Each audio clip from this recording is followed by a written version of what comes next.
Hey guys, आज मैं आपको एक अजीब जगह दिखाने जा रहा हूँ जिसे टाइगर केव्स कहा जाता है। ये जो जगह आप देख रहे हैं, इसमें कई अजीब विशेषताएं हैं। मुझे लगता है कि यह एक प्राचीन प्रयोगशाला रही होगी। आप जो देखने वाले हैं वह वास्तव में अद्भुत है, क्योंकि अधिकांश लोगों ने कभी ऐसा कुछ नहीं देखा है। इन टाइगर केव्स में कुछ रहस्यमयी बात है। यह एक गुफा नहीं है, यहाँ कोई गुफा नहीं है, और ना ही ये स्मारक किसी बाग को दर्शाते हैं। यदि आप इन रचनाओं को देखते हैं तो यहाँ कोई भी बाग नहीं है, और इतिहासकार बताते हैं कि ये संरचनाएं पल्लव राजाओं द्वारा बनाई गई थीं।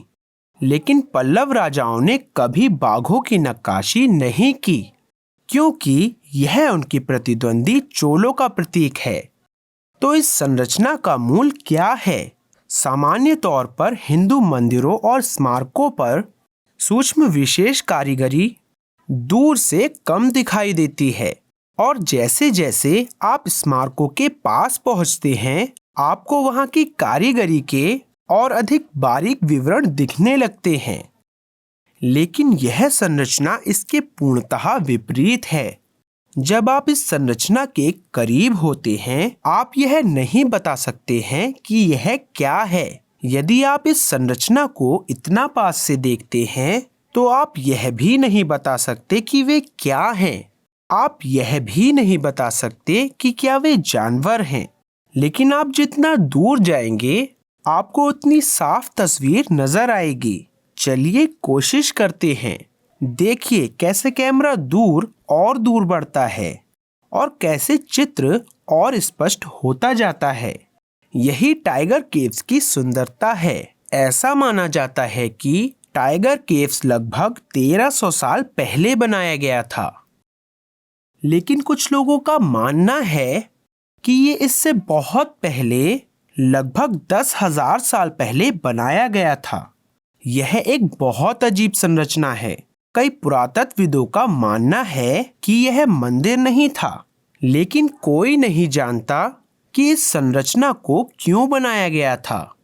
यहाँ कोई प्रतिमा नहीं है।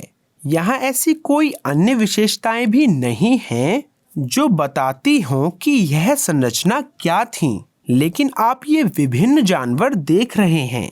यह जानवर जो आमतौर पर एक बाघ होने का भ्रम पैदा करता है, इसके बड़े नुकीले दांत हैं, लेकिन गाय की तरह सींग भी हैं। और आप यहाँ और अधिक जानवरों को देख सकते हैं। आप यहाँ जो देख रहे हैं वो एक हाथी है। यहाँ पास में और अधिक हाथी बने हुए हैं, लेकिन यहाँ एक घोड़ा भी बना हुआ है।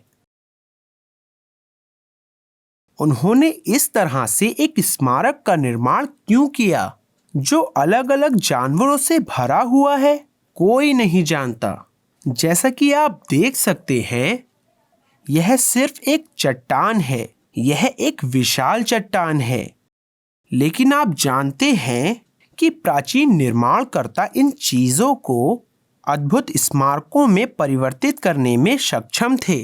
जरा इस पर एक नजर डालें। यह अविश्वसनीय है, क्योंकि आप देख सकते हैं कि यह सिर्फ एक चट्टान है, लेकिन उन्होंने इसे एक मंदिर में बदल दिया है। आइए एक नजर डालते हैं कि इसमें हमारे लिए क्या है।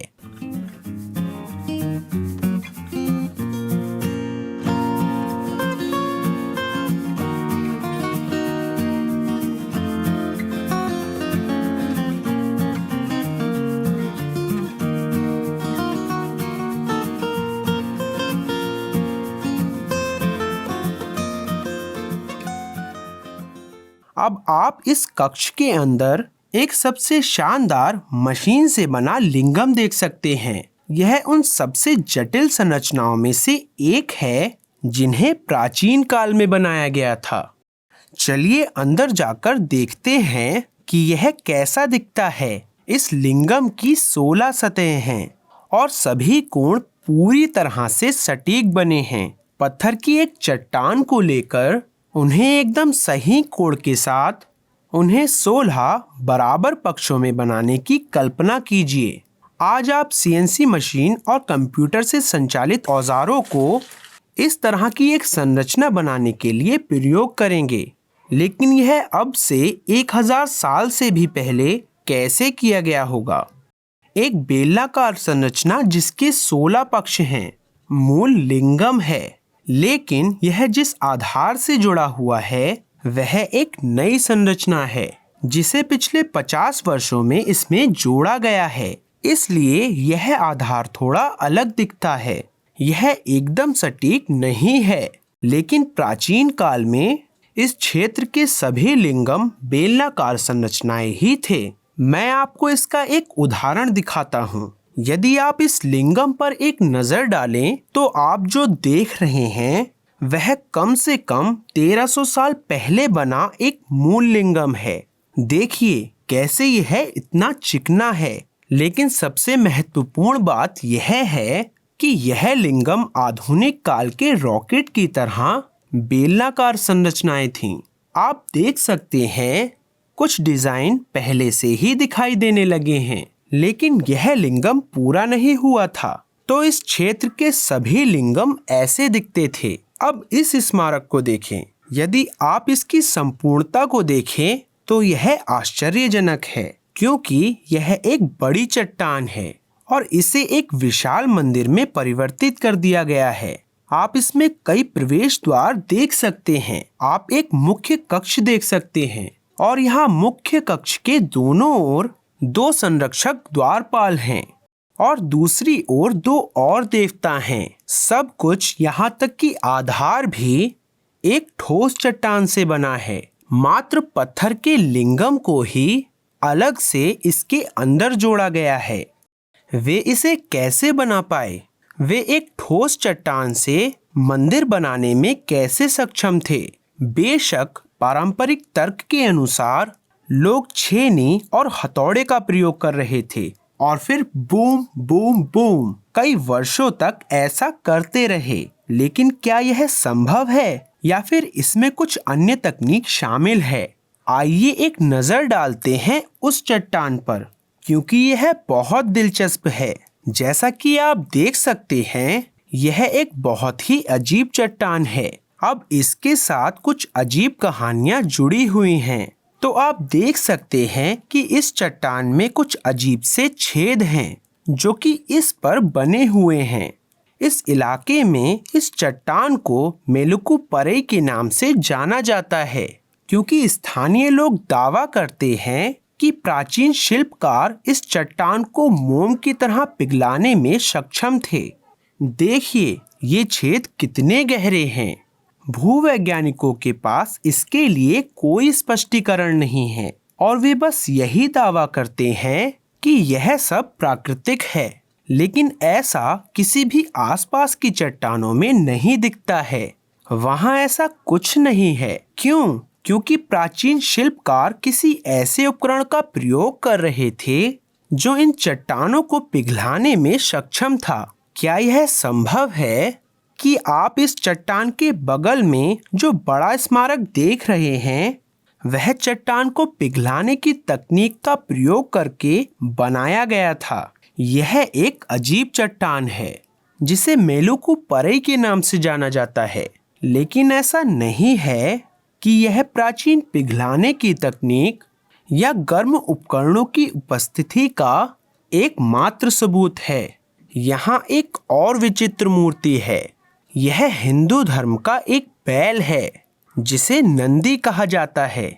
जैसे ही आप इसे देखते हैं आपका ध्यान एक बहुत ही अजीब सी बात पर जाता है। इसे अरई नंदी कहा जाता है, जिसका अंग्रेजी भाषा में अर्थ है आधा बैल। यह ठोस ग्रेनाइट है, लेकिन देखें कैसे इसे पूरी तरह से 2 टुकड़ों में काट दिया गया है, जैसे किसी ने चाकू से इसे मक्खन की तरह काट दिया हो। लोक कथाओं के अनुसार मुख्य मूर्तिकार को चुनौती दी गई कि क्या वह इस तरह से ग्रेनाइट को काट सकता है, और उसने इसे 1 मिनट के भीतर 2 हिस्सों में काट दिया। क्या यह संभव है कि ऐसी तकनीक प्राचीन काल के दौरान मौजूद थी? यदि हाँ, तो वे कुछ इस प्रकार के उपकरणों का प्रयोग कर रहे थे जो गर्मी की भारी मात्रा को बनाने में सक्षम थे। क्या वे चट्टान पिघलाने की तकनीक का प्रयोग कर रहे थे? इस वीडियो में मैंने आपको टाइगर केव्स की 2 प्रमुख संरचनाओं को दिखाया है, लेकिन इस जगह में और भी रहस्य हैं और मैं वह वीडियो कल प्रकाशित करूंगा, इसलिए दूसरा भाग देखना ना भूलें। मुझे आशा है कि ये वीडियो आपको पसंद आया होगा। मैं प्रवीण मोहन और इस वीडियो को देखने के लिए बहुत बहुत धन्यवाद। सब्सक्राइब करना ना भूलें और सभी अपडेट्स पाने के लिए घंटी के बटन को भी क्लिक करें। इस वीडियो को लाइक करें और अपने दोस्तों के साथ शेयर करें और मैं आपसे जल्द ही बात करूंगा। बाय।